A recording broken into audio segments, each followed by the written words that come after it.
अरिहंत सिद्ध सूरि उपाध्याय साधु सर्व अर्थ के प्रकाशी मांगलिक उपकारी है। तिनको स्वरूप जान रागते भई जो भक्ति काय को नवाए स्तुति को चारी है। धन्य धन्य तिन्हि से काज सब आज भय कर जोरी बार बार वंदना हमारी है। मंगल कल्याण सुख ऐसो हम चाहत हैं। हो मेरी ऐसी दशा जैसी तुम धारी है। हो मेरी ऐसी दशा जैसी तुम धारी है। मंगलमय मंगल करण गीत राग विज्ञान नमो ताहि जाते भये अरहंतादि महान। करि मंगल करि हो महान ग्रंथ करण को काज जाते मिले समाज सब पावे निज पद राज पावे निज पद राज। मिथ्या भाव अभाव पे जो प्रगटे निज भाव सो जयवंत रहो सदा यह ही मोक्ष उपाय यह ही मोक्ष उपाय। ये पंडित टोडरमल जी रचित मोक्षण प्रकाशक नामक शास्त्र अपना चल रहा है। इसमें दूसरा अधिकार और दूसरे अधिकार में संसार अवस्था का स्वरूप, संसार अवस्था का क्या स्वरूप है उसका निरूपण यहाँ दूसरे अधिकार में कर रहे हैं। तो सबसे पहले क्या सिद्ध कर रहे हैं कि जीव को कर्म बंधन है। कर्म बंधन का निदान, निदान मतलब उसकी स्वीकृति, निर्णय करा रहे हैं कि जीव को कर्म बंधन है। तो कर्म बंधन है कि कैसे कहा कि जो कर्म बंधन सहित अवस्था है उसी का नाम संसार अवस्था है। जीव संसार में है और संसार में है तो कैसे पता लग रहा है कि संसार में है कि आप कर्मों से सहित हो। ये कर्मों से सहित पना ही ये बता रहा है कि आप संसार में हो। और ये जो कर्म है ये कर्म ऐसे नहीं है कि पहले जीव अलग था कर्म अलग था फिर बाद में दोनों वो कर्म आके जीव से चिपक गए इसलिए जीव की संसार अवस्था हो गई। ऐसा नहीं है। अनादिकाल से ही कर्म जीव के साथ में लगे हुए हैं। तो वो अनादिकाल से कैसे हैं? तो कर्मों के अनादिपन की सिद्धि, ये प्रकरण कल हमने यहाँ पढ़ा था पेज नंबर 22 पे कि अनादिकाल से ही कर्म कैसे हैं कि हमको ये दिखाई देता है कि भाव हो रहे हैं, मोह राग द्वेष आदि भाव हो रहे हैं। ऊपर भी बताया था कि नाना प्रकार के औपाधिक भावों में परिभ्रमणपना पाया जा रहा है। कभी शुभ भाव, कभी अशुभ भाव, कभी मोह, कभी राग, कभी द्वेष। ये जो अलग अलग प्रकार के भाव हो रहे हैं ये भाव कैसे होते हैं? ये भाव किसी न किसी कर्म के उदय से होते हैं। बिना कर्म के उदय के ये भाव नहीं होते। तो ये जो भाव हो रहे हैं इसका मतलब है कि कर्म का उदय है। तो ये जो कर्म का उदय है तो ये कर्म का उदय कब से है? कि अनादिकाल से ही जीव को ऐसे भाव होते आ रहे हैं और अनादिकाल से कर्म का उसमें उदय है। यहाँ कह रहे हैं कि ये जो कर्म हुआ, ये कर्म जो बंध रहे हैं ये तो हमारे भावों के निमित्त से बंध रहे हैं। हमारे भाव के निमित्त से कर्म बंध रहे हैं। तो अनादिकाल का कैसे हुआ ये कर्म? ये तो राग के निमित्त से हुआ ना। राग होता है, मोह राग द्वेष भाव होते हैं तो कर्म बंधते हैं। तो आप कह रहे हो कर्म बंधा तो कर्म बंधा है अनादिकाल का आप कह रहे हो, तो अनादि का कैसे कोई राग हुआ तभी तो वो कर्म बंधा होगा। हाँ, शुरुआत। तो यहाँ कह रहे हैं कि अनादि चीज में निमित्त नहीं कहा जाता। जो चीज पहले से जन्म से ही है उसमें कोई चीज का निमित्त नहीं कहा जाता। जैसे कोई जन्म से ही, कल हमने उदाहरण लिया था, आंखें नहीं है, आप समझो किसी का कलर जन्म से ही कृष्ण वर्ण है, तो क्या कहेंगे, क्यों हो गया काला? जन्म से ही ऐसा रंग है। और कोई अभी बच्चे सकरात के दिनों में अच्छा रंग हो, फेयर कलर हो, लेकिन सकरात के दिनों में छत पे खूब रहे, फिर क्या बोलते हैं, ये धूप से काला हो गया, ये धूप में क्रिकेट खेल के काला हो गया। तब जो बाद में जो चीज होती है, नवीन कार्य होता है, उसमें निमित्त कहा जाता है। जो अनादि कार्य है उसमें निमित्त का कोई प्रयोजन नहीं है। ऐसे जैसे जीव तत्व में निमित्त का प्रयोजन नहीं है, तो उसके साथ कर्मों में भी निमित्त का प्रयोजन उसके साथ शुरुआत। हाँ, इसीलिए निमित्त मतलब इसीलिए अनादि से होता है, वो जीवत्व भाव जो होता है वो अनादि से है। हाँ, उसके बिना जीव नहीं है। तो वैसे ही इसको कर्मों से संयुक्त बताया उसको। हाँ, अनादि से, अभी कर्म से, अनादि से कर्म के सहित तो है, लेकिन वो जैसे पारिणामिक भाव तो जीव का स्वभाव है, लेकिन वो कर्म जीव का स्वभाव नहीं है। अभी ये भी बताएंगे कि जीव और कर्मों की भिन्नता। आप कैसे कह रहे हो अलग है? अगर अनादिकाल से ही साथ हैं तो फिर वो एक ही हैं दोनों, आप अलग कैसे कह रहे हो उनको? अभी ये प्रश्न उठाएंगे, उसके उदाहरण भी देंगे। हाँ, अभी उठाएंगे वो प्रश्न। तो यहाँ तो अभी ये बता रहे हैं कि जो भी अनादि चीज होती है उसमें कोई निमित्त का प्रयोजन नहीं रहता। जैसे सुमेरु पर्वत आदि हैं, उनमें बहुत सारे परमाणु जुड़े हुए हैं, वो अनादिकाल से ही जुड़े हुए हैं। उसमें इसमें उदाहरण दिया, इसमें बताया था कि कोई स्निग्ध वृक्ष जो गुण होता है, वो गुण से नया कुछ जुड़े तो वो इतने अंश चिकनाई के, इतने अंश रुखाई के, वो बराबर उनका हिसाब किताब बैठे तो उनका बंध होता है। लेकिन जो अनादि से जो बंधे हुए हैं उसमें ऐसा कोई पहले इसमें इतने अंश इतने थे, फिर उसमें इतने अंश थे, फिर ये दोनों मिले, अनादि चीज में ऐसा नहीं होता। देखो एक और उदाहरण देखते हैं, यहाँ भी जल और दूध का दूसरे, जैसे दूध है, दूध में जब आया गाय के थन से ही, उसमें घी होता है कि नहीं होता है? होता है। उसमें घी मिला हुआ मतलब ऐसे अलग से नहीं दिखता, लेकिन उसमें है, तो उसमें वो घी मिक्स ही है, वो अनादि, उसको अनादि समझना कि वो जब से है उसमें घी है। और अब अपने घर में वो दूध है, उसमें आप दूध में फिर घी मिलाओ 1 चम्मच, मिलता है क्या? वो अलग ही दिखता है, क्योंकि उसमें वो बराबर उनका जो स्निग्ध वृक्षत्वाद बंधे वाला जो नियम होगा वो नियम नहीं बैठता, तो वो दूध उसमें घी उसमें मिक्स नहीं होता। दूध में घी अपन मिलाएंगे, वो कोई बहुत ज्यादा अपन फेंट दो फिर वो ऐसे हो जाए, लेकिन ऐसे वरना वो तिर जाता है वो ऊपर, ऐसे मिक्स नहीं होता। और वैसे दूध में घी है जन्म से, अनादि से, तो अनादि चीज में निमित्त नहीं होता, वो अनादि से ऐसा ही है। लेकिन नया कोई काम करेंगे तो उसमें ये नियम लगेगा कि स्निग्ध वृक्षत्वाद बंधे, इतने अंश चिकनाई के, इतने अंश रुखाई के, वो जब हों तब वो बराबर बैठे।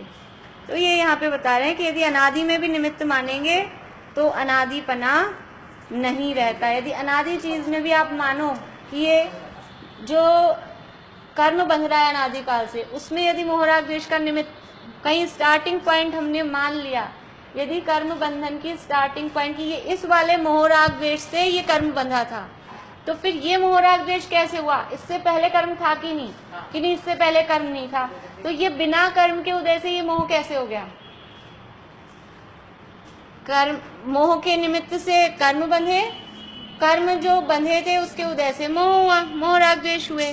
तो जब ये जो पहले वाला आप राग बता रहे हो कि इस राग के निमित्त से कर्म बंधे हैं, और ये राग से पहले कोई कर्मात्मा नहीं रहे, तो फिर ये राग हुआ कहाँ से बिना कर्म के? तो ये राग हुआ, ये अपने आप हुआ, तो ये राग अपने आप हुआ, इसका मतलब राग जीव का स्वभाव हो गया।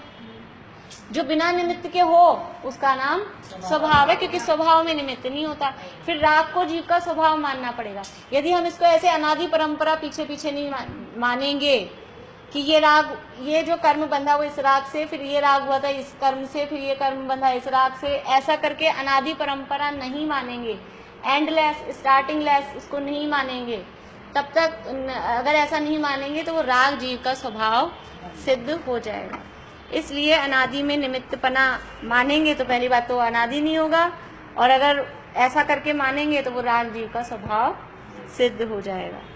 इस तरह से कल यहाँ बात की थी। और इसमें इतरेतराश्रय दोष क्यों नहीं है?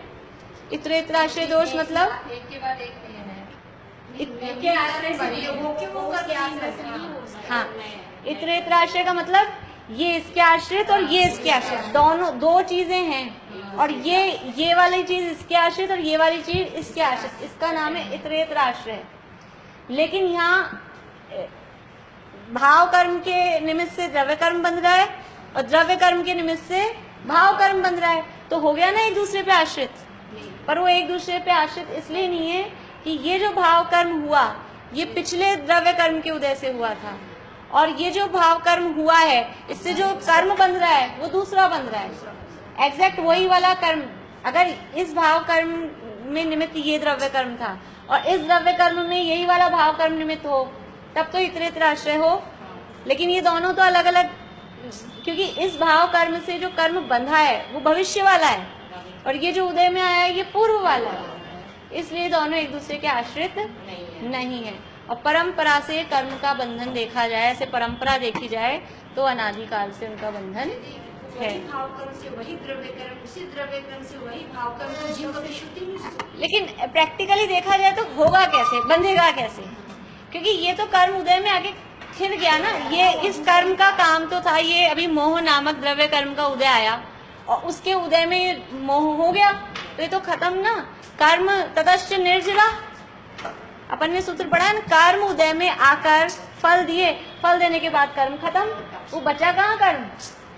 वो तो खत्म हो गया ना। वो बंधेगा कैसे फिर? मतलब वही वाला कहाँ होगा फिर से? अब जो बंधेगा वो तो नया ही बंधेगा ना, जो भी बंधेगा। तो इसलिए वो वास्तव में हो ही नहीं सकता। अपन कल्पना करें तो खाली कहने की बात है, लेकिन ऐसा प्रैक्टिकली हो ही नहीं सकता कि इस कर्म की वजह से ये वाला भाव और इस भाव से ये वाला कर्म। ये तो भूतकाल का था, तो भूत तो रिपीट कैसे होगा? भूत तो हो चुका, तो वो तो उसके बाद खत्म हो गया। लोक में कार्बन वर्गों की भी संख्या निश्चित है, अनंत बोलते हैं, अनंत पुद्गल परमाणु हर समय वैसे ही आ रहे हैं, तो वो अनंत अनंत ही है। निश्चित संख्या ऐसे अनंत, कितने अनंत निश्चित है ऐसा पढ़ने में नहीं आया कहीं, बस अनंत है इतना आता है। देखिए अब अपना है पेज नंबर 23 पे।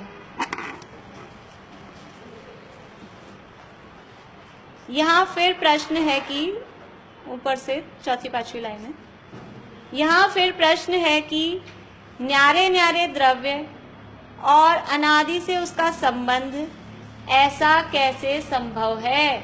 जब दो द्रव्य अलग अलग थे, आप कह रहे हो ये अलग अलग है, तो जो दो अलग अलग है फिर वो अनादि से कैसे मिले हुए हो गए? अनादि से उनका संबंध कैसे संभव है? देखिए समाधान, जैसे मूल ही से मतलब अब यहाँ अनादि शब्द तो नहीं दे रहे उसके लिए, लेकिन मूल मतलब जन्म से ही, जब से वो मिलते हैं अपने को।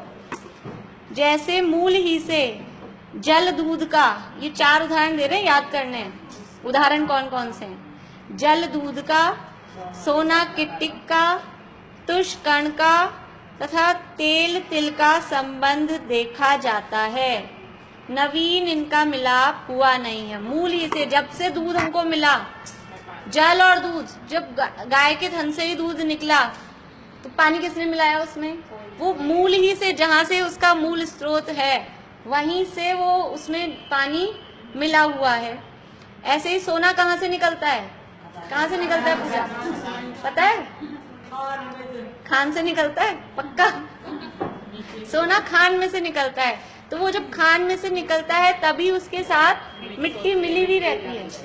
ऐसा नहीं होता कि पहले तो सोना शुद्ध था और फिर बाद में उसमें कहीं से जाके मिट्टी मिल गई हो। जब से वो खान से, मूल वहीं से निकला ना सोना, तो खान से ही सोना निकलता है, तो मिट्टी सहित ही निकलता है। किट्टिक यानी मिट्टी। तुष कण का, जब वो धान्य उगा, तो धान्य उगा तो वो चावल था, गेहूं था, उसके ऊपर छिलका किसने बनाया? कोई भी ले लो आप, केला उगा तो वो केले का दल है, उसके ऊपर कवर किसने लगाया? जो जितने भी फल फ्रूट अनाज जो भी आ रहे हैं उसमें ये छिलका कहाँ से आता है बाद में?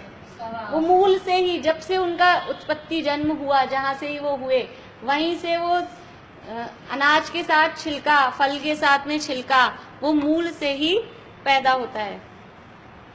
अभी वो छिलका तो अपने को ऊपर का ऐसे दिखता है, वो भी पैदा तभी से होता है। और यहाँ तो चावल के ऊपर जो एक लाल वाला होता है ना, चावल धान, मतलब वो चावल के ऊपर एक लाल छिलका और होता है। हाँ, वो जैसे मूंगफली के ऊपर होता है वैसा, तो वो वाला उसको बोला यहाँ पे। तो वो उसके ऊपर किसने लगाया ऊपर से? वो तब से ही लगा हुआ ही है। तुष्कण का तथा तेल, तिल का, तिल पैदा हो गए, उसमें इंजेक्शन से तेल भरते होंगे कैसे? ये तो उदाहरण 4 दिया। आप सारी जितने भी समझ लो नेचुरल प्रोडक्ट्स हैं, नींबू में रस कब डाला, बाद में आम में कब डाला, एक एक चीज में किसी में भी लगा लो, ये जब से मूल से ही इनमें वो है। गन्ने में जाके रस किसने भरा? वो मूल से ही जब से हैं तब से उनका ये संबंध देखा जाता है। नवीन इनका मिलाप हुआ नहीं है। तो ये मूल से ही हैं, तो फिर आप कैसे कह रहे हो अलग अलग हैं? मूल से ही दूध और पानी मिले हुए हैं, फिर आप कैसे कहते हो कि दूध और पानी अलग अलग हैं? तो देखो यहाँ बता रहे हैं, वैसे ही अनादि से जीव कर्म का संबंध जानना, नवीन इनका मिलाप हुआ नहीं है। अनादि से ही जीव और कर्म ये मिले हुए हैं, संबंधित हैं, नया इनका मिलाप हुआ नहीं है। फिर तुमने कहा कैसे संभव है? तो उत्तर देते हैं, अनादि से जिस प्रकार कई द्रव्य भिन्न हैं, कई भिन्न द्रव्य हैं, वैसे ही कई मिले द्रव्य हैं। कोई कहे ऐसा कैसे संभव है 2 द्रव्य अनादिकाल से मिले हुए हों? तो जैसे अनादिकाल से अलग अलग भी द्रव्य दिख रहे हैं, वैसे ही अनादिकाल से मिले मिले भी द्रव्य हैं, ऐसा है। इस प्रकार संभव होने में कुछ विरोध तो भाषित नहीं होता। फिर प्रश्न है कि संबंध अथवा संयोग कहना तो तब संभव है जब पहले भिन्न हो फिर मिले। आप जो कह रहे हो कि कर्म का और जीव का संबंध हुआ, तो संबंध कब कहलाता है? हमारे लड़के का संबंध हो गया, हमारी लड़की का संबंध हो गया। संबंध कब कहलाता है? कि 2 अलग अलग थे तब संबंध हो गया। तो 2 अलग अलग हो, पहले भिन्न हो फिर मिले, तब तो संबंध और संयोग कहना ठीक है आपका। यहाँ अनादि से मिले जीव कर्मों का संबंध कैसे कहा? जो अनादि से ही मिले हुए हैं, आप खुद तो कह रहे हो अनादि से मिले हैं, और फिर खुद ही कह रहे हो कि उनका संबंध हुआ है। संबंध तो नई चीज में होता है, जो पहले से ही मिले मिलाए हैं उनमें संबंध कैसे कहा? समाधान, अनादि से तो मिले थे, परंतु बाद में भिन्न हुए, तब जाना कि भिन्न थे। हमने कैसे कह रहे हैं हम कि इनका संबंध हुआ है? कि अनादि से मिले हुए तो थे, लेकिन जब बाद में, मतलब समझ लो इनकी फाइनल कुछ क्या बोलेंगे, शुद्ध अवस्था हुई इन चीजों की भी, तो वो अलग अलग दिखाई दिए। कि जैसे ही दूध को गैस पे रखा, तपाया, तो वो जो पानी था वो भाप बन के उड़ता है, और फिर वो जो प्योर जो दूध रहा, मावा जिसे हम कहते हैं, वो बच गया। तब पता लगा कि इसमें पानी था और ये पानी अलग था। अगर वो एक ही होते तो दोनों एक साथ या तो पूरे उड़ते या दोनों ही बचे रहते। ऐसा क्यों हुआ कि वो पानी पानी उड़ गया? तो दोनों अलग थे, तब अलग हो गए, तब जाना कि दोनों अलग थे। अनादि से तो मिले थे, परंतु बाद में भिन्न हुए, तब जाना कि भिन्न थे तो भिन्न हुए। इसलिए पहले भी भिन्न ही थे। जो भिन्न होता है वो ही भिन्न हो सकता है। जो पहले से एक हो वो अलग कैसे हो? जो 2 होंगे ना, भाई भाई अलग हो गए, 2 रानी जेठानी अलग हो गई, कैसे हो गई? ये अलग ही थी, अलग थी तो अलग हो गई ना। मिले हुए दिखते थे कि शुरू से तो साथ ही रहते थे, शुरू से साथ रहते थे, लेकिन तब भी वो वास्तव में अलग थे, तब तो अलग हो पाए ना। एक ही होता है, एक व्यक्ति हम एक हैं, तो हम 2 कैसे हो जाएं? पति पत्नी एक कहलाते हैं, पर पति पत्नी भी अलग होते दिखाई देते हैं ना दुनिया में। तो अलग हैं तब तो अलग हो गए कि नहीं एक ही थे? ऐसा नहीं है, जो अलग था वो अलग हो जाता है। तो भिन्न थे तो भिन्न हुए, इसलिए पहले भी भिन्न ही थे। इस प्रकार अनुमान से, इसलिए हमने अनुमान लगाया। आपने कैसे जाना कि ये पहले से ही अनादिकाल से ही भिन्न है, कि ये बाद में भिन्न हो गए, इसलिए हमने अनुमान से जाना कि ये भिन्न थे इसलिए भिन्न हो पाए। अगर एक ही होते, जीव और ज्ञान कभी अलग हो पाए? जीव के जो गुण हैं, ज्ञान, दर्शन, सुख, वीर्य, ये कभी अलग हो पाए हैं? ये नहीं हो पाए। क्यों? क्योंकि अलग है नहीं, ये अनादि से ही एक हैं, दोनों एक रूप हैं, जीव के स्वभाव हैं, और बाद में भी कभी अलग होते हुए दिखाई नहीं देंगे, अनंत काल तक जीव में ही रहेंगे। लेकिन ये मोह, राग, द्वेष आदि भाव हैं, जो कर्म हैं, ये अनादि से तो जीव के साथ दिख रहे हैं, लेकिन बाद में अलग होते हुए दिखाई देते हैं, जीव इनसे रहित भी दिखाई देता है। तो भिन्न थे तो भिन्न हुए, उससे जाना अनुमान से। अनुमान तो क्या है कि अनुमान ज्ञान का क्या मतलब? अनुमान का हम नहीं मानते। अनुमान का क्या मतलब? अनुमान ज्ञान कैसा ज्ञान है? मानना चाहिए कि नहीं मानना चाहिए? हम अपने अनुमान से कह रहे हैं। अनुमान मति ज्ञान है और अनुमान प्रमाण ज्ञान का भेद है।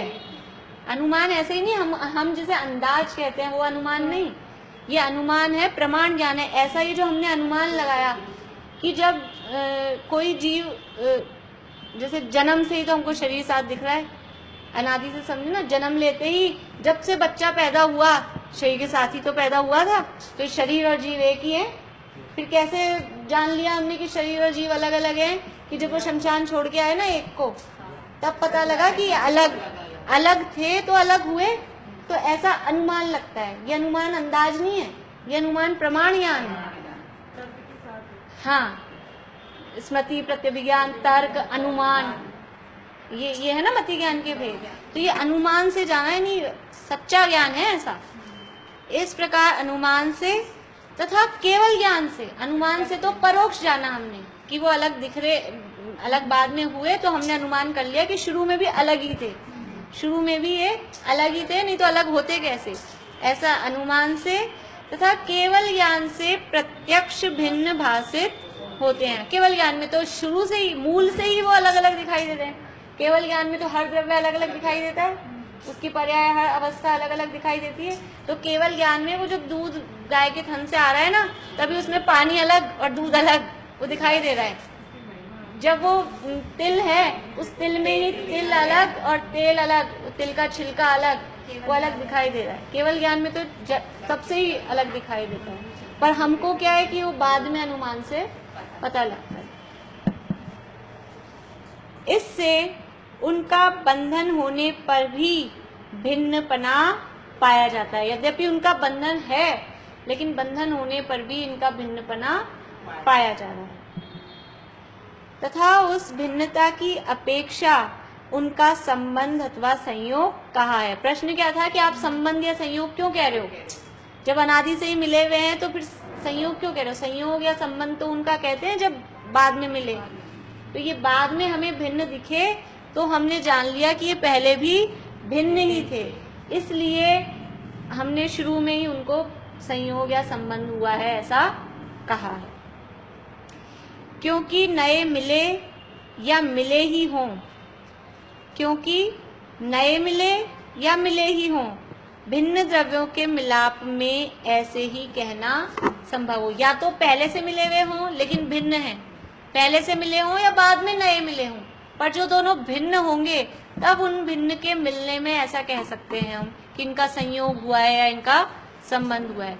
जो हमेशा एक ही हों उनके लिए संयोग या संबंध नहीं कहा जा सकता है।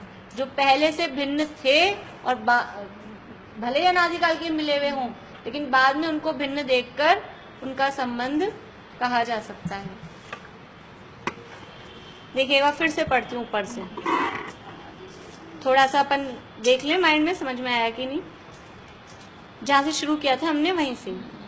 यहाँ फिर प्रश्न है कि न्यारे न्यारे द्रव्य और अनादि से उनका संबंध ऐसा कैसे संभव है? जब दो द्रव्य अलग अलग हैं तो उनका अनादि से संबंध कैसे संभव है? समाधान, जैसे मूल ही से जल दूध का, सोना किट्टिक का, तुष्कण का तथा तेल तिल का संबंध देखा जाता है। जब से वो पैदा हुए, उत्पन्न हुए, तब से ही उनका संबंध देखा जाता है। नवीन इनका मिलाप हुआ नहीं है।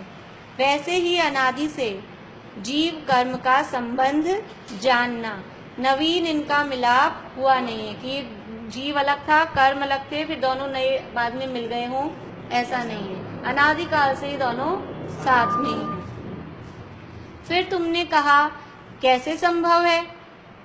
तो अनादि से जिस प्रकार कई भिन्न द्रव्य हैं, वैसे ही कई मिले द्रव्य हैं। इसी तरह के द्रव्य संसार में हैं।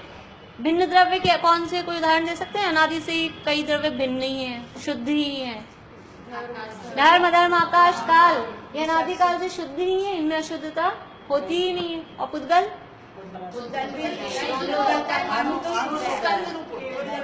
हाँ, पुद्गल का जो स्कंध है वह शुद्ध रूप अवस्था है उसकी, पुद्गल की। हाँ, वो परमाणु है, वो शुद्ध है। तो ये जो मिलने बिछुड़ने वाली ये जो अशुद्धता वाली पॉसिबिलिटी है, ये जीव और पुद्गल में ही है। बाकी वो चार द्रव्य तो अनादि से शुद्ध ही हैं। तो अनादि से जिस प्रकार कई भिन्न द्रव्य हैं, वैसे ही कई मिले द्रव्य हैं। इस प्रकार संभव होने में कुछ विरोध तो भाषित नहीं होता। ऐसे अपन पुद्गलों के लिए भी समझ सकते हैं कि पहले सारे पुद्गल परमाणु ही होते होंगे, फिर उसमें 4 गुण स्निग्ध के, 6 गुण रुक्ष के, फिर वो मिले, फिर उनका स्कंद बनता होगा। ऐसा नहीं, अनादिकाल से ही कई स्कंद ही हैं। जैसे मेरुगिरी आदि का उदाहरण दिया ना, वो अनादिकाल से स्कंद है। ऐसे ही और भी बहुत सारे ऐसे स्कंद, वो अनादिकाल से स्कंद रूप ही हैं। ऐसी उनकी अवस्था है। तो ऐसे ही जीव में ही अनादिकाल से ही अशुद्ध संसार रूप अवस्था चली आ रही है। इस प्रकार संभव होने में कुछ विरोध तो भाषित नहीं होता। फिर प्रश्न है कि संबंध अथवा संयोग कहना तो तब संभव है जब पहले भिन्न हो और फिर मिले। यहाँ अनादि से मिले जीव कर्मों का संबंध कैसे कहा? प्रश्न समझ में आ गया? समाधान, अनादि से तो मिले थे, परंतु बाद में भिन्न हुए, तब जाना कि भिन्न थे तो भिन्न हुए। देखो, एक आजकल तो कम चलता है, आजकल ये रिसोर्ट्स वगैरह में वो होता है, वो एक घोड़ी टाइप की होती है, फिर उसमें वो 2 बैठ जाते हैं। कच्ची घोड़ी। हाँ, कच्ची घोड़ी। क्या वो नहीं देखा आप लोगों ने? वो पुरानी तो पिक्चरों में इनमें भी आते थे, वो इस तरह का घोड़ा नहीं होता, आदमी अंदर बैठ जाता है बीच में। हाँ, कच्ची घोड़ी बता रहे हो, बग्गी नहीं। हाँ, वो कोई, या ऐसे भी होते हैं कई पार्टीज वगैरह में, वो बहुत बड़ा सा वो बना, कोई वो बन जाता है बच्चों का, वो कार्टून बच्चों वाला, और उसमें वो दो होते हैं कभी कभी उसमें। हाँ, 2 होते हैं उसमें, एक 4 पैर वाला बन जाता है और एक ऊपर होता है। तो वो 2 बने हुए हैं उसमें। वो तो ड्रेस सब उन्होंने कर रखा है, तो अपने को दिखते नहीं है, तो अपन क्या समझते हैं? एक ही है। फिर कैसे पता लगता है कि 2 हैं? कि वो अलग हो जाते हैं, तो अपने को ये पता लग जाता है कि पहले से ही 2 थे। जब अलग हुए तब ये एक में से फाड़ के तो हो गए हैं। ऐसा नहीं है, वो पहले से ही 2 थे तो वो अब प्रकट हो गए। ऐसे ही शुरू से वो स्टेज में अंदर से आए, वहां से तो अंदर से आए, तब एक ही होके आए थे, तो हमको लग रहा है अनादि से एक ही है, मतलब शुरू से एक ही है, लेकिन बाद में वो अलग अलग हो गए। समय सार में तो सारे अधिकारों के लास्ट में ऐसा ही है ना, वो दोनों अलग होके निकल गए, जीव और अजीव, जीवा अधिकार में, फिर पुण्य पाप अधिकार में, इस तरह से वो अलग अलग, वो दोनों एक भेष धारण करके आते हैं। और फिर बाद में जब प्रोग्राम, अपना कार्यक्रम पूरा हो जाए, तो वो दोनों अलग अलग अपना रूप दिखा के कि ये हम तो ये थे, एक दिख रहे थे लेकिन एक है नहीं। ऐसे ही अनादि से तो मिले थे, परंतु बाद में भिन्न हुए, तब जाना कि भिन्न थे तो भिन्न हुए। वो 2 नहीं होते बच्चे उसमें अंदर, तो 2 निकल के कैसे आते? वो पहले से ही 2 थे, दोनों अलग अलग थे, तब वो बाद में 2 हुए, इसलिए पहले भी भिन्न ही थे। इस प्रकार अनुमान से तथा केवल ज्ञान से प्रत्यक्ष भिन्न भाषित होते हैं। इससे उनका बंधन होने पर भी भिन्नपना पाया जाता है तथा उस भिन्नता की अपेक्षा उनका संबंध अथवा संयोग कहा है। प्रश्न क्या था कि आपने संबंध या संयोग क्यों कहा है? तो ये बाद में हमको भिन्न होते हुए दिख गए, इसलिए भिन्नता की अपेक्षा से इनका संबंध अथवा संयोग कहा है। क्योंकि नए मिले या मिले ही हों, भिन्न द्रव्यों के मिलाप में ऐसे ही कहना संभव है। इस प्रकार इन जीव कर्म का अनादि संबंध है। ये अनादि काल से कर्म का और जीव का संबंध है, ये यहाँ पर सिद्ध किया। कर्म हेडिंग क्या था? कर्मों के अनादि पने की सिद्धि, कि कर्म अनादि काल से हैं, ये कैसे आप कह सकते हो, तो उसकी सिद्धि पूरी तर्क और युक्ति से कर दी। अभी अनादि काल से तो हैं, लेकिन फिर भी दोनों भिन्न हैं, तो जीव और कर्मों की भिन्नता ये यहाँ पर सिद्ध कर रहे हैं। देखिए हम इसे एक लाइन में कैसे सिद्ध करें कर्म के अनादि पने? ये तो बहुत लंबा हो गया। हाँ, एक लाइन में कैसे सिद्ध करें, बोल के देखिए, कोशिश करिए। हाँ, कि पहले तो ये कि पने की सिद्धि। हाँ, अनादि पन्ने की, देखो एक लाइन में जब उन्होंने दो तीन प्रश्न उठा के किया है, तो उसको थोड़ा अपन इसको शॉर्ट करके कि पहले तो कि ये, क्योंकि अनादि काल से ही जीव संसार में है और ये मोह राग द्वेष हो रहे हैं, फिर अपन को अपनी लैंग्वेज लेनी पड़ेगी। तो ये मोह राग द्वेष बिना कर्म के निमित्त से नहीं, मतलब बिना कर्मों के संयोग से नहीं हो सकते। तो अनादि काल से ऐसी परंपरा चल रही है। और फिर ये अनादि से ही क्यों है, तो ये जो उदाहरण अभी यहाँ दिए ना, किट्टी काली में कहा दूध जल का, सोना किट्टी काली में तिल और तुष का, ये जो उदाहरण दिए, ये इनके आधार पे अनादिकाल इनकी सिद्धि हो रही है। जीव अनादिकाल से ही कर्मों से बंधा हुआ है, क्योंकि कर्म बंधन सहित है, इसीलिए संसार में। और वो थोड़ी लैंग्वेज सेट करनी पड़ेगी, मतलब एकदम से भी नहीं बनेगी, कैसे करेंगे। हाँ, देखिए जीव और कर्मों की भिन्नता।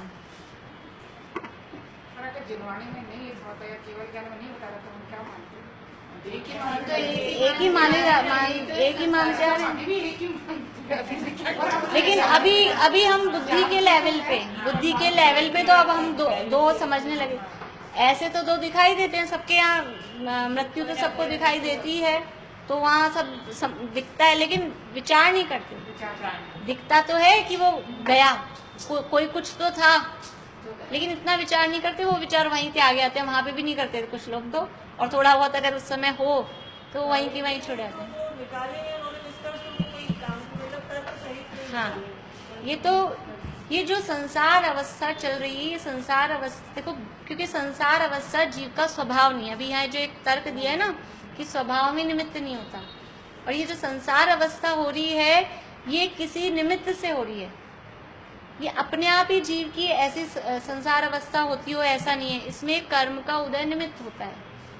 और ये कर्म का उदय का हो, चाहे मोह राग द्वेष, भाव कर्म भी कह सकते हैं।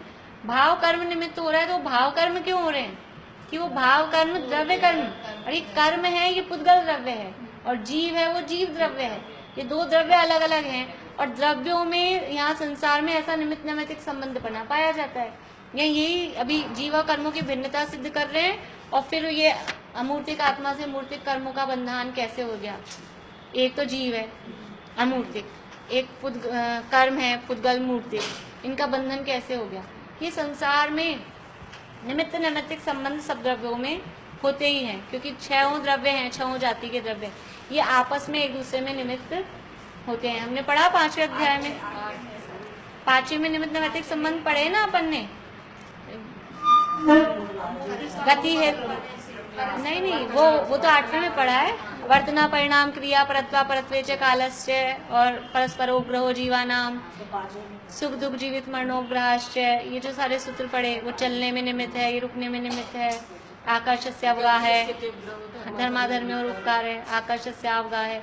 ये द्रव्यों में परस्पर ऐसा निमित्त नैमित्तिक संबंध होता है। मतलब द्रव्य जो भी होंगे, हम भी आपस में यहाँ रहेंगे, घर में हम 2-4 लोग रह रहे हैं, तो कोई ये कहे कि सब मेरी वजह से ही हो रहा है, मैं देखो ये कर रहा हूँ, ये कर रहा हूँ, ये कर रहा हूँ, ऐसा नहीं होता। घर में भी अगर 4 जने रह रहे हैं, तो चारों का आपस में एक दूसरे के प्रति कुछ ना कुछ उपकार, जो शब्द वहाँ है, उपकार मतलब निमित्तपना होता ही है। तो ऐसे ही ये एक घर, एक लोक रूपी मकान में 6 द्रव्य रह रहे हैं, तो इनका भी परस्पर में कुछ ना कुछ निमित्त बना होता ही है। उस निमित्त बने में कर्तृत्व हो या कोई इससे रागद्वेष हो, वो बात नहीं है, लेकिन सहज रूप में वो द्रव्य हैं तो उनमें निमित्त नैमित्तिकपना ऐसा होता है। तो ये मतलब अनादिकाल में से ये दोनों मिले हुए हैं, क्योंकि इनमें इस तरह का दोनों में समझ लो स्वभाव कुछ ऐसा है। पुद्गल में भी विभाव रूप परिणमित होने का स्वभाव है और जीव में भी ऐसा विभाव रूप परिणमित होने का स्वभाव है। हुए अपनी योग्यता से ही हैं, लेकिन अनादिकाल से ये जीव के मतलब ये मतलब क्योंकि जीव की जो अवस्था है शुद्ध अवस्था, वो तो सुख रूप अवस्था, ज्ञान रूप अवस्था है, और अनादिकाल से जीव दुखी दिखाई दे रहा है, मोही रागी द्वेषी दिखाई दे रहा है। इसका मतलब है कि कुछ अलग परिणति चल रही है, विभाव परिणति चल रही है, उसका नाम संसार अवस्था दिया है। देखिए जीव और कर्मों की भिन्नता। वहां जीव द्रव्य तो देखने जानने रूप चेतना गुण का धारक है तथा इंद्रिय गम्य न होने योग्य अमूर्तिक है। कैसा है जीव? अमूर्तिक है और जानने देखना, मैं हूँ जीव द्रव्य गुण, इसमें है ना नित्य चेतना स्वरूप मेरो, जो उन्होंने अपना परिचय लिखा, मैं हूँ जीव द्रव्य नित्य चेतना स्वरूप मेरो और बन्यो है अनादित्य कलंक कर्म मल को, ऐसा वहां परिचय में दिया। तो जीव द्रव्य तो देखने जानने रूप ज्ञान दर्शन जो चैतन्य गुण है उसका धारक है, और इंद्रिय गम्य न होने से योग्य अमूर्तिक है। आंख से देखा जाएगा कि कान से सुना जाएगा, जीभ से चखा जाएगा। आत्मा का स्वाद कैसा होता है? खट्टा मीठा कड़वा कषायला मीठा होता होगा आत्मा का। आत्मा का नहीं अपन, लेकिन कल्पना तो कर ही सकते हैं कि जो आत्मा का आनंद का स्वाद आता होगा मीठा होता होगा। जो चख लिए होंगे उनसे भी पूछेंगे कि कैसा स्वाद आता है, तो कैसे बताएंगे कैसा मीठा।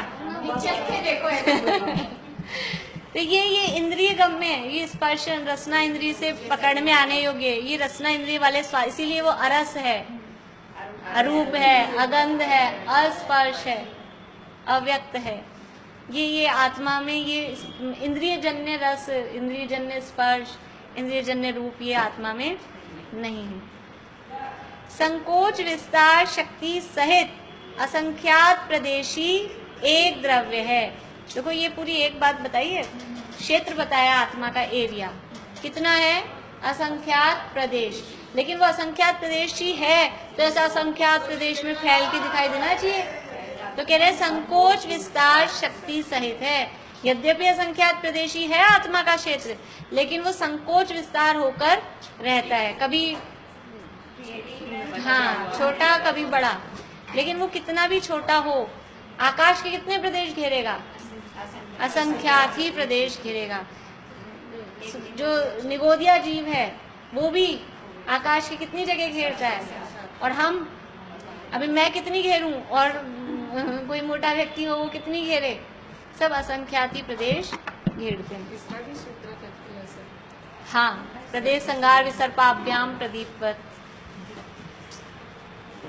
संकोच विस्तार शक्ति सहित असंख्यात प्रदेशी एक द्रव्य है। आप गाथा बोलेंगे आंटी द्रव्य संग्रह की? बोलिए।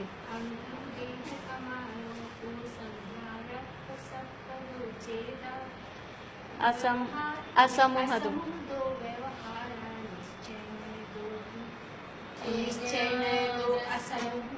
निश्चय न दो असंख्य देश। अणुगुरु देह प्रमाणो, अणुगुरु छोटी बड़ी देह के प्रमाण है। संहारप सप्पदो चेदा, और संकोच और प्रसप्पर यानी विस्तार की शक्ति से सहित है वो चेता, यानी चेता आत्मा। ये आत्मा छोटे बड़े शरीर के प्रमाण में रहता है और संकोच विस्तार शक्ति से सहित है। तो संकोच विस्तार शक्ति सहित असंख्यात प्रदेशी एक द्रव्य है तथा कर्म है। देखो ये जीव की बात बता दी, जीव है वो चेतना गुण का धारक है, अमूर्तिक है और असंख्यात प्रदेशी एक। असंख्यात प्रदेशी होने पर भी असंख्यात नहीं है, असंख्यात प्रदेशी एक है। अब देखो कर्म, कर्म है वह चेतना गुण रहित जड़ है, बिल्कुल अपोजिट। ये चेतना गुण सहित था और वो क्या है, चेतना गुण रहित। वो था अमूर्तिक और ये कैसा है? मूर्तिक है। और ये असंख्यात प्रदेशी एक था और वो क्या है? अनंत पुद्गल परमाणुओं का पिंड है। एक एक कार्बन वर्गणा, एक एक वर्गणा, वर्गणा किसे कहते हैं? वर्गों के समूह को वर्गणा कहते हैं। और वर्ग किसे कहते हैं? ये परमाणुओं को वर्ग कहते हैं। हाँ, परमाणु को वर्ग कहते हैं। और वर्गों के समूह को, एक्चुअल में हर परमाणु को वर्ग नहीं कहते, उसकी डेफिनेशन में आगे और है कि समान जो स्निग्ध रुक्षादि गुण, हाँ मतलब उनकी जो स्पर्श रस गंध वर्ण वाली समान जाति के जो हैं उनका एक ग्रुप बना, तो ऐसे वाले परमाणुओं को कहेंगे वर्ग। और ऐसे परमाणुओं के वर्गों के समूह को कहेंगे वर्गणा, जो समान गुणधर्म मीन्स पुद्गल में तो गुणधर्म एक से ही होंगे, लेकिन वो उसके योग्य हैं। पुद्गल की जो वर्गणाएं हैं, हर पुद्गल का परमाणु कार्बन वर्गणा नहीं हो सकता। तो सारी वर्गणाएं अलग अलग। जैसे कि हमारा औदारिक शरीर किससे बनता है? आहार वर्गणा से। और कार्बन शरीर कार्बन वर्गणा से। तो आहार वर्गणा से कार्बन शरीर बना लो और कार्बन शरीर से ये औदारिक शरीर बना लो, ऐसा नहीं हो सकता। वो उसकी क्वालिटी अलग है। हाँ, जैसे कि वही बात है कि आप गेहूं के आटे से बेसन का चूरमा बना लो। जब आटा गेहूं का है तो उससे चूरमा कौन सा बनेगा? लड्डू कौन से बनेंगे? आटे गेहूं के ही बनेंगे ना। और अगर बेसन है हमारे पास में तो उससे बेसन के बनेंगे। तो वो जो रॉ मटेरियल है वो अलग क्वालिटी का है। तो ये अलग अलग क्वालिटी के पुद्गलों में भी, यद्यपि गेहूं भी पुद्गल है, चना भी पुद्गल है, और समझ लो बाजरा मक्का ये सब भी पुद्गल हैं, सब पुद्गल है, लेकिन फिर भी सबकी अलग अलग क्वालिटी है। एक सा स्वाद नहीं होता। एक सा आप आटा उसनो, आप बेसन को डायरेक्ट, जैसे गेहूं का आटे में अपन पानी डाल के ऐसे कर लिए, बेसन को कर लो आप ऐसे नहीं होएगा वो बिल्कुल। तो वो उसकी क्वालिटी में फर्क है। ऐसे ही एक पुद्गल की जो वर्गणाएं हैं इनमें भी यही फर्क है। नहीं, 23 प्रकार की वर्गणाएं होती हैं। 23 प्रकार की वर्गणाएं। हाँ, ऐसा समझ लो आप। वैसे और भी बहुत होती है, लेकिन 23 तो शास्त्रों में गिनाई गई है मुख्य रूप से, जिनका जीव के साथ कुछ संबंध होता है। उसमें भी मुख्य 5 गिनाई हैं। 23 भी पूरी अपने को नाम याद नहीं है और ना पढ़े हैं अपन ने। वो मटसार में आता है जीव कांड में। नहीं, ये सारी तो बताई थी, लेकिन ये सब किससे बने हुए हैं? कौन सी वर्गणा है? आहार वर्गणा से। क्योंकि ये जो भी है, ये जितनी भी चीजें अपने को दिख रही है, ये किससे बनी हुई है? कोई ना कोई पृथ्वी का एक, या जल का एक, या अग्नि का एक, इनका शरीर है। ये लोहा है पंखे में, लोहा कहाँ से आया? खदान में से, मतलब पृथ्वी का एक। तो वो पृथ्वी का एक कौन सी गति का जीव है? गति तिर्यंश गति। तिर्यंश गति के जीवों का शरीर कौन सा होता है? औदारिक। और औदारिक शरीर किससे बनता है? आहार वर्गणा से। पूरा समझ में आ रहा है कि नहीं? बहुत ऊपर से जा रहा है। अभी थोड़ा सा ये ऐसा है। बोलिए 5 वर्गणा।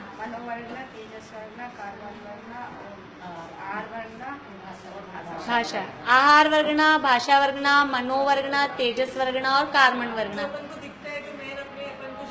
हाँ, ये मुख्य है। आहार वर्गणा से क्या क्या बनता है? आहार वर्गणा से औदारिक, वैक्रियक और आहारक तीनों शरीर आहार वर्गणा से बनते हैं।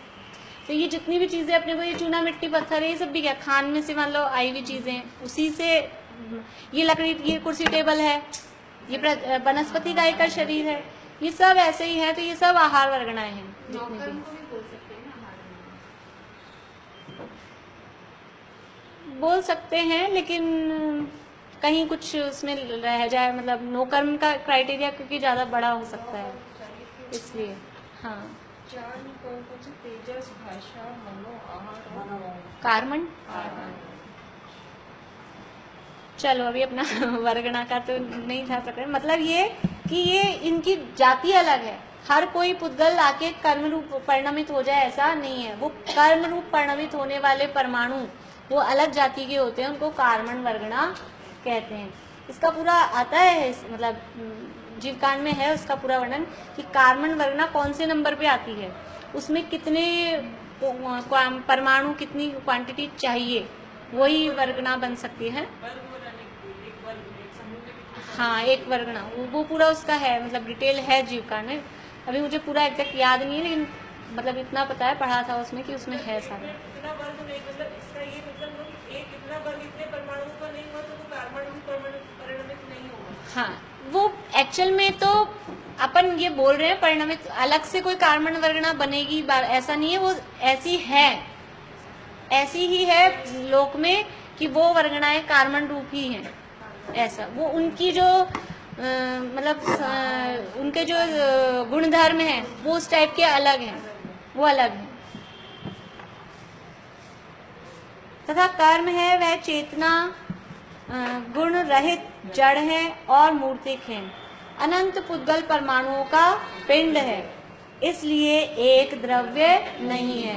वो जो कर्म है, कार्बन वर्गना में द्रव्य कितने हैं कि द्रव्य तो एक एक परमाणु, एक एक द्रव्य होता है, तो उसमें एक कार्बन वर्गना में या एक कर्म में कितने द्रव्य लगे हुए हैं? अनंत। और जीव तो असंख्यात प्रदेशी एक ही है, मैं एक जीव द्रव्य और मेरे साथ कितने कर्म लगे हुए हैं? अनंत। दादा इसको बताते हैं कि बोलते हैं ये एक जीव को बांधने के लिए कितने सिपाही हैं? एक नहीं, दो नहीं, चार नहीं, अनंत अनंत कर्म परमाणु ये एक जीव को बांधने में चाहिए। ये जीव की ताकत इतनी है, एक से एक चोर के साथ एक सिपाही एक से पकड़ में नहीं आता, 2, 4, 10, 20 से भी नहीं आता, अनंत चाहिए। अनंत ही छूटेंगे तो जो वो छूटेंगे जब अनंत ही छूटेंगे। और जीव इतना पावरफुल है कि एक झटके में वो अनंत को गायब कर देता है। ऐसा इस प्रकार ये जीव और कर्म है, इनका अनादि संबंध है, तो भी जीव का कोई प्रदेश कर्म रूप नहीं होता और कर्म का कोई परमाणु जीव रूप नहीं होता। अपने अपने लक्षण को धारण किए भिन्न भिन्न ही रहते हैं। जैसे सोने चांदी का एक स्कंध हो, तथापि पीतादि गुणों को धारण किए सोना भिन्न रहता है और श्वेतादि गुणों को धारण किए चांदी भिन्न रहती है, वैसे जानना। अभी पढ़ लिया मैंने, अपन कल चर्चा करेंगे इस पे और प्रश्न लिखाऊं और या रुक के कल लिखाए थे, कल लिखाए।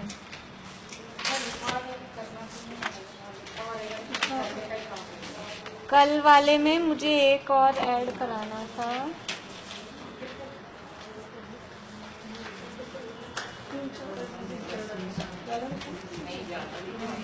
ज्यादा हुए थे कल तो। इसका जो क्वेश्चन बनेगा वो तो 4 पॉइंट्स दिए थे। इष्ट देव को नमस्कार किया, पेज नंबर बोलिए। 8 नंबर पेज पे। नहीं, ये आंसर तो आपने दिए हैं।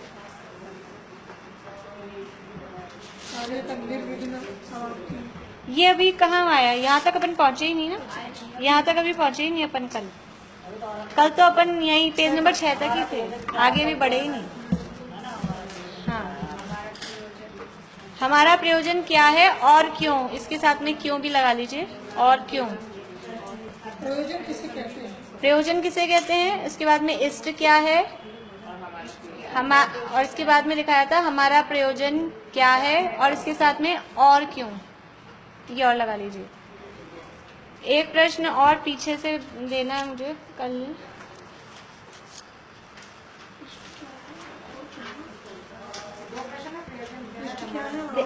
नहीं, इष्ट क्या है नहीं। पहला प्रश्न था प्रयोजन किसे कहते हैं, ये अलग है। इसके बाद में इष्ट क्या है, ये अलग है।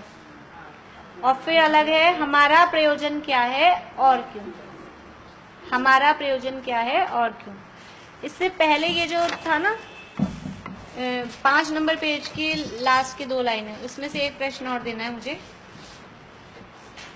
3 लोक के अकृत्रिम जिनबिंब जिन चैत्यालों की संख्या तथा उन्हें नमस्कार करने का कारण, कल का केवल कारण बताया, पूछा था।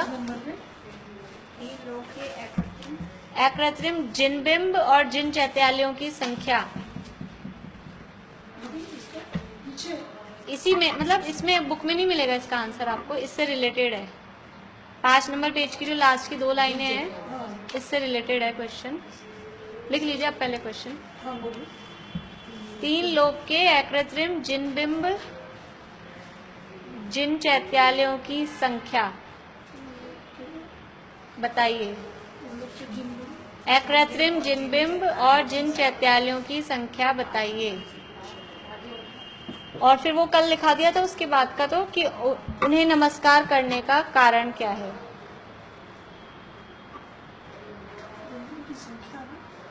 संख्या बताइए, उसी प्रश्न में ऐड कर लीजिए कल वाले में उसका।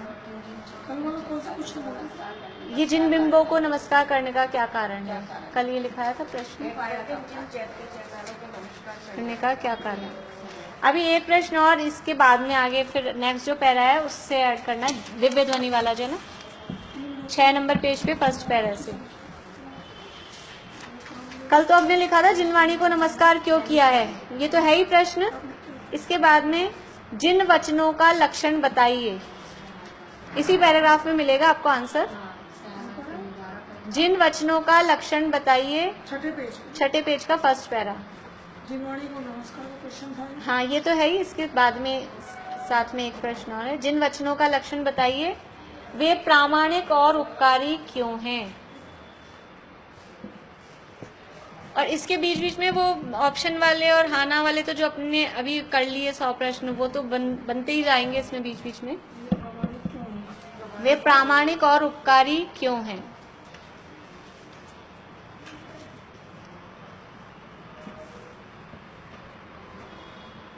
इसके बाद में आ जाइए ये अरहंत आदि से प्रयोजन सिद्धि, ये वाले विषय पर 3-4 लिखवा देती हूँ, अभी टाइम फिर हो जाएगा। आत्मा के परिणाम कितने प्रकार के हैं। आत्मा के परिणाम कितने प्रकार के हैं, उनका स्वरूप अथवा लक्षण एक ही बात है, उनका स्वरूप अथवा लक्षण बताइए।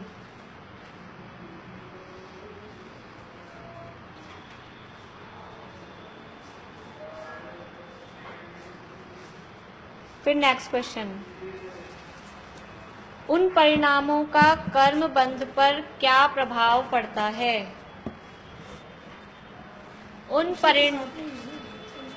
नेक्स्ट क्वेश्चन है इसी पैरा में से, उन परिणामों का कर्म बंध पर क्या प्रभाव पड़ता है।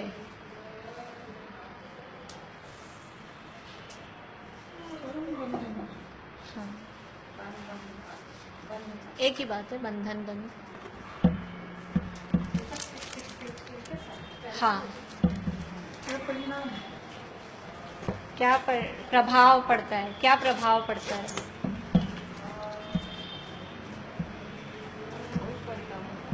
कर्म बंध पर क्या प्रभाव पड़ता है। अरहंतादि के प्रति मैं देती हूँ,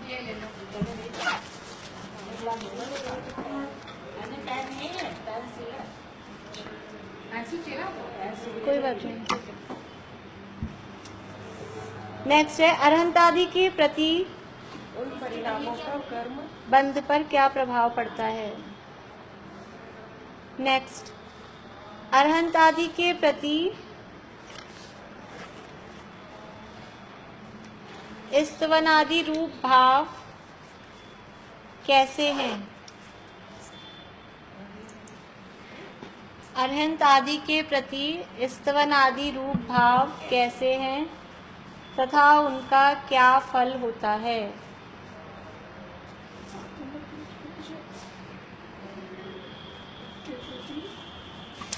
स्तवनादि रूप भाव कैसे हैं तथा उनका क्या फल होता है। ये 6 पेज तक के हुए।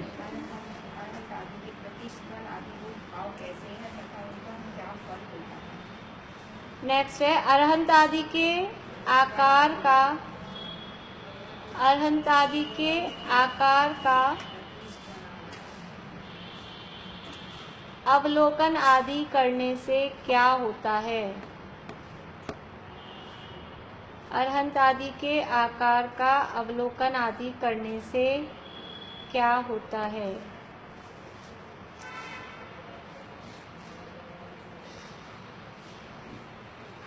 ये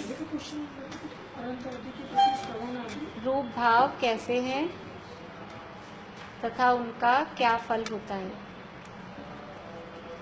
अभी ये दो प्रश्न तो अलग अलग हुए, एक ये पैरा 6 नंबर पेज के लास्ट पैरा से, और एक ये अरहंत आदि के आकार का अवलोकन करना, ये पैरा है साफ साफ उसमें से। अब एक क्वेश्चन है, इन दोनों को मिला के बड़ा मतलब आंसर पूरा उसमें से बनेगा। अरहंत आदि से वीतराग विशेष ज्ञान रूप, अरहंत आदि से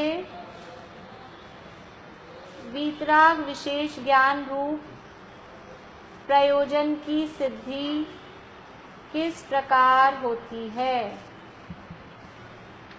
अरहंत आदि से वीतराग विशेष ज्ञान रूप प्रयोजन की सिद्धि किस प्रकार होती है। इतना ही रखते हैं, आगे फिर बाद में लिखेंगे।